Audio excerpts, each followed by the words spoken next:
on est là, le lendemain de la Elula de Baba Salé. Il y a un petit devoir de Torah qu'on veut comprendre. Comment ça se fait que les tzadikim, ils peuvent faire des miracles? Ouais, c'est comme on dit, tzadik gozer v'akadosh baruch hu mekayem. Le tzadik, il donne les ordres et Akadosh baruch hu accomplit. C'est un peu drôle. Ouais. Surtout qu'on comprend que la nature, c'est aussi la volonté d'Hachem. La nature, c'est ce que Hachem veut. Donc, au fait, même quelqu'un qui chas v'shalom est malade, il y a des raisons. Il y a comme... Le Gemara a dit que même, il faut savoir ça, que s'il y a 999 malachim qui disent telle personne ne mérite pas ça. Non, je m'excuse. 999 malachim qui disent telle personne mérite ce coup. Et un qui dit non, Akadosh Baruch Hu, il ne punit pas. Mieux encore, la Gemara dit, c'est une gloire. Même si le malach qui reste, il y a 999 parties de ce malach disent cette personne mérite le coup. Il y a encore une partie du malach qui dit bon, il y a un point qu'il ne mérite pas le coup, Akadosh Baruch Hu ne punit pas. C'est incroyable. Ça veut dire c'est 1000 fois 1000, c'est 1 million. S'il y a 1 millionième qui dit telle personne ne mérite pas le coup, eh bien l'homme ne reçoit pas son coup. Et comment c'est évident, et il faut savoir, c'est la base de la Torah, c'est ça, Hachem Echad, Dieu est unique, c'est-à-dire la bonté totale. Tous les coups qu'Hachem nous donne, c'est au fait seulement pour nous guérir, pour nous rapprocher de lui, pour réparer les bêtises qu'on a fait avant. Et voilà, ça. Alors comment un tzaddik qui peut venir, il dit, je change. Et c'est ce que nos sages nous disent. Hachem tzilcha, Hachem c'est ton l'ombre, ça veut dire, on a dit c'est quoi l'ombre? Tu fais 2 doigts, tu vois 2 doigts, 1 doigt. Oh, on va dire c'est ton miroir. Hachem est un miroir. C'est-à-dire, il se conduit avec nous comme nous on se conduit avec lui. Et prenons l'exemple d'un père, ouais. Un fils qui accomplit tout ce que son père lui demande. Alors, quand l'enfant va demander à son fils, et quand le fils va demander à son père, papa, j'ai besoin de telle chose, le père va lui dire, toi toute l'année tu accomplis ce que je te demande, moi aussi, je vais accomplir ce que tu me demandes. Et si je demande à mon père quelque chose contre nature, surnaturel, mon père va me dire, toi, quand tu te conduis avec moi, tu es prêt à faire un effort surnaturel ou tu fais juste l'effort de ta nature, qui convient à ta nature? C'est la même chose. Alors le père va dire, si cet enfant-là, il fait seulement ce que sa nature lui permet vers son père, mais il ne fera jamais un effort surhumain ou un effort surnaturel, son père aussi ne le fera pas pour lui, ne sera pas prêt à lui faire un effort surnaturel. Bien qu'on parle en général, parce que il est tellement bon qu'il fait beaucoup d'efforts surnaturels pour nous, même si on ne le mérite pas. Mais parfois, ouais. C'est la même chose avec Akadosh Baruch Hu. Celui qui accomplit tout ce que Hachem veut, tout ce que Hachem lui demande, ben lui aussi peut demander à Hachem, fais-moi ce que je veux. Mais, quand je demande quelque chose qui est surnaturel, qui est contre la nature, elle est qu'il est malade. Pourquoi il doit être malade? C'est des raisons naturelles, c'est-à-dire, quand quelqu'un y met sa main au feu, elle va brûler. Quand quelqu'un y fait des fautes, il va payer. C'est la nature. C'est une nature métaphysique, une nature spirituelle, mais c'est une nature. On demande à Kadosh Baruch Hu quelque chose contre nature, surnaturel, qui est contraire à la nature. Si celui qui demande ça, c'est quelqu'un que toute sa vie, il a fait des efforts surnaturels, comme Baba Salé.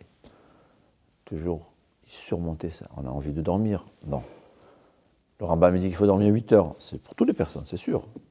Et celui qui est tzaddik, c'est un tzaddik. Celui qui dort 8 heures et il travaille, le reste, il est en veille d'Hachem, c'est un tzaddik. Il y a Baba Salé qui lui dormait 2 heures, ou 1 heure, ou 3 heures.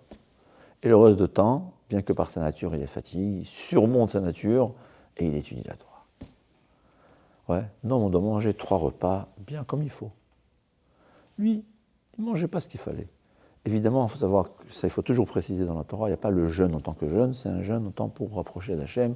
Les grands Mekoubalim, apparemment, pour mieux comprendre la Torah, pour mieux s'approcher d'Hachem, les grands tzadikim ont besoin de jeûner. Alors lui, il s'est forcé. Il avait faim, il ne mangeait pas. Il avait soif, il ne buvait pas. pour s'approcher d'Akadosh Baruch Hu. Donc il a fait des efforts surhumains pour se rapprocher d'Akadosh Baruch Hu. Il a fait des efforts surnaturels. Il peut se permettre de demander à Akadosh Baruch Hu de changer la nature. Akadosh Baruch Hu, il lui dit, toi, tu changes ta nature, moi aussi je vais changer ma nature. Qu'est-ce qui ça nous concerne? Alors ça c'est Baba Salé et nous. Qu'est-ce qu'on va apprendre ici? Nous aussi on est comme ça. Alors Baba Salé c'était 24 heures sur 24 qui surmontait, qui luttait contre sa nature. Mais quand un juif, pas tout le temps, de temps à autre, il surmonte sa nature. Il a une envie folle de manger quelque chose qui est interdit et il se retient. C'est pas qu'il mange cachère. Acheter au restaurant cachère, aller au restaurant cachère, acheter ce qui est cachère, c'est un tzaddik. Ouais, c'est pas contre sa nature, il suit les préceptes d'Akadosh Baruch Hu. Baruch Hu aussi lui le rendra dans sa maison. Mais lui, des fois, il crève de faim. Et il y a un cher comme ci, comme ça, ou bien des fois dans le passé, il est habitué à manger des pas cachères et tout d'un coup, et là, il surmonte. Ouais. Il crève de faim, il se surmonte. Il veut voir quelque chose qu'Akadosh Baruch Hu est interdit de voir, il se surmonte. C'est contre la nature. Il veut dire quelque chose qu'Akadosh Baruch Hu interdit, que ce soit jurer ou maudire ou un lashon hara, et il se retient. Il a lutté contre sa nature. Il est Baba Salé pendant 1 seconde, ou 3 secondes. Et se souvenir ce que le Gaon nous dit. Le Gaon nous dit Al kol rega verega shadam bolem piv. À chaque seconde. En fait, rega, c'est 1/3 de seconde. Il faut savoir. C'est important parce que comme ça, on gagne 3 mitzvot par seconde. D'accord?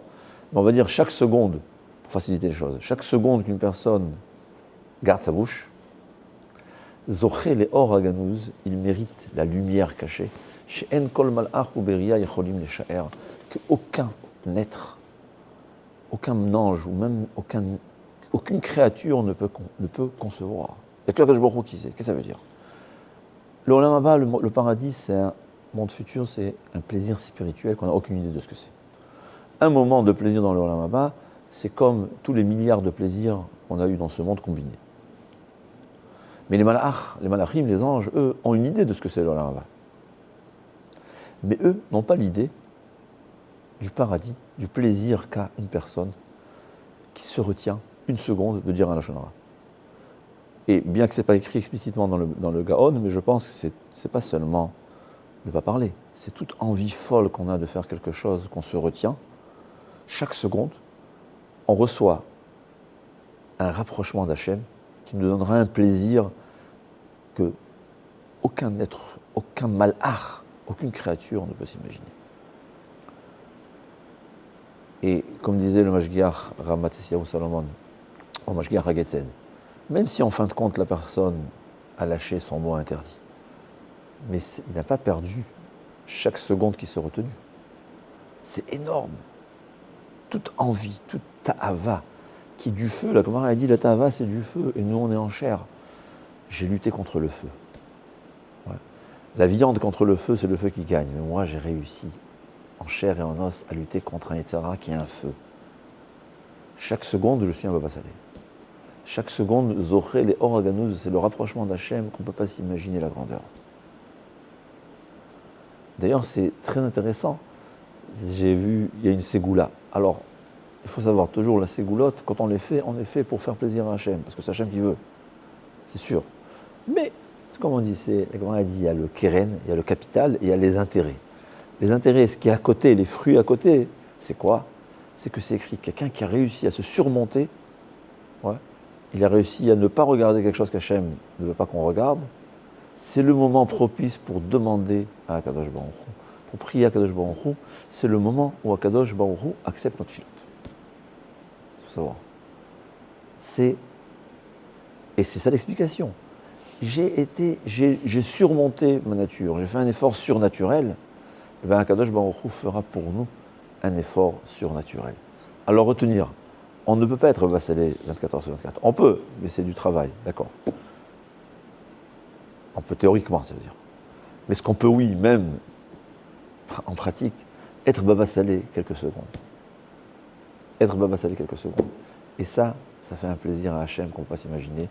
Ça nous amène du bien qu'on ne peut pas s'imaginer. Même les malachim ne peuvent pas s'imaginer ce que ça nous fait.